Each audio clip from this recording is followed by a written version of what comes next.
They doubted her. They whispered behind her back. The professor tried to humiliate her in front of everyone, but when she picked up the chalk, she did something no one saw coming. Monica Ellison stepped into the lecture hall, her fingers gripping the strap of her backpack a little tighter than usual. The air inside was heavy, as if the walls carried the weight of years of expectations. She wasn't new to this feeling, walking into spaces where people questioned her before she even had the chance to speak. But today, it felt different. She took her seat near the front, flipping open her notebook. Around her, students chatted in hushed voices, some exchanging glances, others scrolling through their phones. The room was massive, high ceilings, rows of seats stretching toward the back, a large chalkboard dominating the front. It was the kind of place designed to make students feel small, to remind them they had to earn their place here. Dr. Richard Henshaw entered, his presence commanding immediate silence. He was a man whose reputation preceded him, brilliant, ruthless, the kind of professor who took pride in breaking students before molding them into something stronger. But not everyone got the chance to be rebuilt. Monica had studied under pressure before. Long nights, intense problem sets, competitions where one wrong move could cost her everything. But this was different. This wasn't just about proving she understood calculus. It was about proving she belonged. Henshaw placed his leather-bound notebook on the desk, scanning the room. His gaze swept past the students in designer sweaters and tailored blazers before landing on Monica. His lips curled into something that wasn't quite a smirk, but close. "Miss Ellison," he said, stretching out her name just slightly, enough to make it feel like an unfamiliar word. "Let's see what you've got. Come up and solve this for us." A quiet rustling spread through the room. It wasn't just the usual movement of students adjusting in their seats. It was something else: interest, curiosity, maybe even amusement. Monica knew exactly what this was: a test, and not just an academic one. She closed her notebook and rose from her seat, walking to the front with measured steps. She wouldn't rush, wouldn't hesitate. Any sign of nervousness would be seen as confirmation of what they already assumed. Henshaw handed her the chalk, stepping aside. She stared at the equation. It was designed to trip students up, a multivariate function requiring both precision and intuition. Not impossible, but difficult enough to make an example out of whoever attempted it. She heard a whisper behind her. "She's going to mess it up." Another voice, more skeptical than cruel. "Let's see if she even knows where to start." She blocked them out. Numbers had always made sense to her in a way people didn't. The problem wasn't about whether she could solve it. It was about whether they were ready for her to. Taking a breath, she lifted the chalk and made her first mark. But she wasn't just going to solve it. She was going to change the way they saw her. The moment Monica's chalk touched the board, the room grew quieter. The occasional shuffle of a paper, the faint tapping of a pen against a desk, all of it faded as eyes locked onto her. She moved with precision, writing out the first steps without hesitation. The problem wasn't just about getting the right answer. It was about efficiency. A straightforward approach would work, but Monica saw a shorter path, one that skipped unnecessary steps, one that someone who truly understood the material would recognize instantly. Dr. Henshaw stood with his arms crossed, watching her closely. His usual expression of controlled indifference hardened into something more focused. He wasn't just observing, he was waiting for her to slip.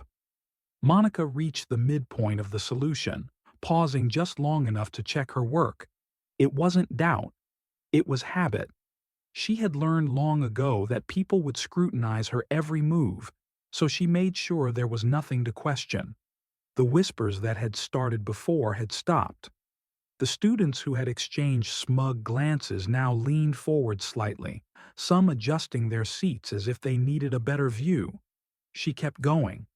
The equation was unraveling before her, piece by piece, falling into place exactly as she had predicted. Behind her, someone exhaled sharply. "She's actually doing it," another voice, lower, almost begrudging, added, "and she's doing it fast." Dr. Henshaw cleared his throat, shifting on his feet. "Make sure you're not skipping important steps, Miss Ellison," he said, his voice even but edged with something sharper. Monica didn't turn around. "I'm not." A ripple of reaction moved through the class, not because of what she had said, but how she had said it. Calm, steady, absolute. She wrote her final equation, boxed the answer, then stepped back, placing the chalk on the ledge below the board. Silence. For a moment, it felt like the entire room was holding its breath. Dr. Henshaw stepped forward, his eyes scanning the work in front of him. He didn't speak right away. Instead, he traced the solution with his fingers, checking each transition. The longer he stood there, the clearer it became that he wasn't looking for confirmation. He was searching for a mistake. Monica watched, arms crossed, waiting.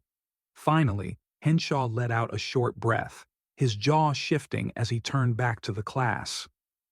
"An unconventional approach," he said, "but correct." The words hung in the air, and in them was an admission that he hadn't expected to make. Then, from the back of the room, another voice spoke. "That wasn't just correct," Dr. Elaine Parker said, standing up from her seat. "That was brilliant." But while one professor acknowledged her, the other wasn't ready to let this moment belong to Monica just yet. Dr. Henshaw's fingers tapped lightly against the podium as he processed what had just happened. His usual smirk was gone, replaced by something more rigid. He turned back to the board, glancing over Monica's work again, searching for a flaw, a weakness, anything that would allow him to regain control of the moment. The students sat frozen in their seats, their attention glued to what would happen next. Monica could feel their stares, the weight of their shifting opinions. Some had expected her to stumble, but now they were waiting for Henshaw's next move. "Interesting," he finally said, his voice measured. "But let's take a closer look." Monica exhaled quietly, already anticipating his next step. When someone like Henshaw lost control of the narrative, they didn't admit defeat. They redirected. He picked up a fresh piece of chalk and underlined part of her solution. "You chose to bypass the traditional method here, cutting directly to the derivative transformation." He turned, tilting his head. "Tell me, Miss Ellison, why did you assume this was the best approach there?" It was a subtle trap, disguised as a question. He wasn't doubting her answer. He was questioning her authority to make that decision in the first place. Monica didn't flinch. "Because the traditional method introduces unnecessary steps. This approach eliminates redundant calculations and reaches the answer faster." A few students shifted in their seats. Some scribbled notes, realizing she had just explained a more efficient way to solve the problem than what they had been taught. Henshaw raised an eyebrow, his expression unreadable. "And what if I told you that cutting steps can sometimes lead to miscalculations?" Monica met his gaze evenly. "It can." But it didn't. A low chuckle escaped from somewhere in the room. The tension cracked just slightly as students recognized what had just happened. Dr. Henshaw pursed his lips, his grip on the chalk tightening. "Confidence is commendable, Miss Ellison. But let's test it, shall we?" He turned back to the board and, with swift movements, wrote out another equation. This one was even more complex, a problem layered with variables, limits, and exponentials meant to trip up anyone who dared attempt it without careful planning. He stepped aside, gesturing toward the board. "Let's see if your method holds up here." Monica didn't hesitate. She stepped forward, picked up the chalk, and studied the equation. It was difficult. That much was clear. But difficult wasn't impossible. She started writing, This time, she felt the weight of the room differently, not just expectation, but something else: interest, curiosity. The once dismissive glances had changed. Students who had barely acknowledged her before were now leaning forward, their pens hovering over their notebooks, waiting to see how she would approach the problem. She worked through the first set of transformations, moving with the same controlled precision as before. She didn't pause, didn't second guess. The board filled with calculations, each line flowing seamlessly into the next. 5 minutes passed, then 10. Dr. Henshaw remained silent, watching as the problem unfolded before him. Finally, Monica reached the end. She boxed her answer, capped the marker, and stepped back. She turned to face him. "That's the solution." Henshaw stared at the board, his face betraying nothing, but his silence spoke louder than words. Then Dr. Parker stood from the back of the room. "That," she said, walking toward the front, "is nothing short of genius." But while the professors were processing what had just happened, the real shift was happening among the students. The energy in the room had changed. What had started as a quiet test of Monica's abilities had transformed into something else, something undeniable. The students who had barely paid her any attention before now sat up, their expressions ranging from intrigue to outright astonishment. Some whispered to each other, not in mockery this time, but in genuine curiosity. "Did you see that?" one murmured. "She skipped 3 steps and still got it right," another replied. Monica could hear them, but she didn't react. She simply returned to her seat, calm and composed, as if she hadn't just flipped the entire room's perception of her on its head. Dr. Parker, now standing near the board, crossed her arms and studied the work. "Not only is it correct, but she found an optimization most students wouldn't even consider." She turned slightly, her gaze shifting to Dr. Henshaw. "You should be impressed." Henshaw's jaw tightened for just a second, so quick that most wouldn't have noticed. He cleared his throat, adjusting his tie as he stepped forward. "It's certainly a different approach," he said, reaching for the chalk. "But let's examine—" Parker cut him off. "No need." Her tone was light but firm. "I've already checked it. It's flawless." For the first time, Henshaw hesitated. He had built his career on being the final authority in his classroom, the one who dictated what was right, what was acceptable, what was worthy of recognition. And yet, here was a first-year student, one he had clearly underestimated, challenging that unspoken order without ever saying a word. Monica kept her eyes forward, waiting for what would come next. A few seats over, a student who had previously laughed at her now raised his hand. "Professor," he asked, hesitating slightly, "can Monica explain how she saw that shortcut? I wouldn't have even thought to approach it that way." Monica blinked, momentarily surprised. She had expected resistance, maybe even more dismissal. But this was different. Dr. Parker nodded. "That's an excellent idea." She turned to Monica. "Would you mind walking them through your reasoning?" For the first time that day, Monica hesitated, not because she was unsure of herself, but because she had never been asked to explain her thought process in a way that wasn't a test. She glanced at the board, gathering her thoughts before speaking. "I looked at the structure of the equation first," she said, her voice steady but measured. "Instead of working through the standard steps, I recognized a pattern in the coefficients that allowed me to factor out certain terms early. That simplified the problem before I even started solving." A few students nodded, some scribbling notes, others staring at the board as if seeing it differently for the first time. "That's why you skipped the second step," one of them muttered under his breath, mostly to himself. "It wasn't a guess. It was intentional." Dr. Parker smiled slightly. "Exactly." Henshaw remained quiet, watching the room shift around him. The students, who at once followed his lead, taking his judgments at face value, were now looking at Monica in a way they hadn't before. Respect. It wasn't instant. It wasn't unanimous. But it was there, creeping in, breaking through the assumptions that had lingered when she first walked in. Monica didn't need their validation. She had never sought it. But seeing the doubt in their eyes turn into something else, that was its own kind of victory. But the real moment of reckoning wasn't with the students. It was what Dr. Henshaw would do next. Dr. Henshaw stood stiffly at the front of the room, his usual air of control slipping through his fingers. The class wasn't waiting for him anymore. Their attention had shifted to Monica, to her work, to the realization that she wasn't just capable, she was exceptional. He could feel it, the subtle change in the air. The students who once hung on his every word were now looking at him, waiting to see how he would respond. His grip on the chalk tightened. "Well," he finally said, his voice carefully neutral, "it seems Miss Ellison has a unique way of approaching the material." Unique. A word that danced dangerously close to dismissal. Dr. Parker, standing a few feet away, caught it immediately.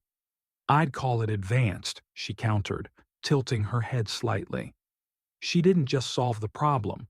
She optimized it. That's not just talent. That's mastery." Henshaw's lips pressed into a thin line. He was cornered, and he knew it. His usual tactics wouldn't work here, not after Monica had proven herself so decisively, not with Parker reinforcing it. So, he did what men like him did best. He adjusted his tie, forced a thin smile, and nodded. "Yes. Well, I suppose we'll see how she performs on the next exam." Monica didn't flinch, but she understood exactly what he meant. This wasn't over, but it didn't have to be. She had made her point. As the class gathered their things, the murmurs returned. But they were different now. Students who had ignored her before now glanced at her with curiosity, some with admiration, others with quiet uncertainty, as if they were recalibrating their assumptions in real time. One of them, a guy who had openly doubted her earlier, hesitated as she packed her bag. "Hey," he said, rubbing the back of his neck. "That was impressive." Monica didn't pause.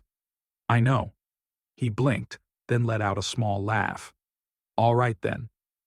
She slung her backpack over her shoulder, walking toward the exit, her steps steady.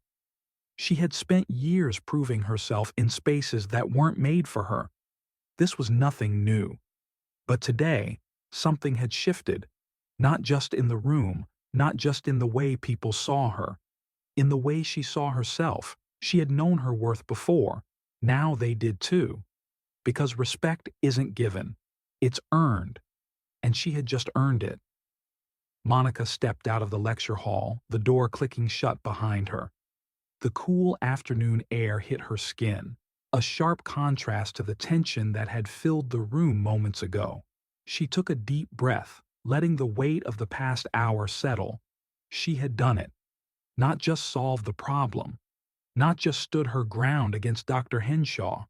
She had changed something. She pulled out her phone, scrolling absent-mindedly through her messages as she made her way across campus. A notification popped up. Her friend Jordan had texted her. "Jordan. How was class?" Monica smirked, thumbs flying over the screen. Monica. "Same as usual, except I just made Henshaw eat his own words." The typing bubble popped up almost immediately. Jordan. "No way. What happened?" Monica considered how to summarize it in a single message. Monica. "Let's just say he thought he could embarrass me. He ended up embarrassing himself." Jordan's reply came in seconds. Jordan. "That man has been a problem for years. About time someone put him in his place." Monica exhaled a short laugh. She wasn't naive. One class, one moment wouldn't change everything. Henshaw wasn't going to suddenly respect her. Some students would still see her as an outsider. But this wasn't about them. It was about every student who would come after her, The ones who would sit in that same room, face the same challenges, feel the same weight of expectation pressing down on them. She had cracked something open today, forced people to see her not as an anomaly, not as an exception, but as exactly what she was: brilliant, unapologetic, unshaken. And that mattered. She slipped her phone into her pocket, her steps lighter than they had been that morning, because respect wasn't something you waited for. It was something you demanded, and she would demand it every single time. If you've ever felt underestimated, let this be your reminder. Your talent speaks for itself. You don't need permission to be great. Keep pushing. Keep proving them wrong. If this story resonated with you, hit that like button, share it with someone who needs to hear it, and don't forget to subscribe for more stories that matter.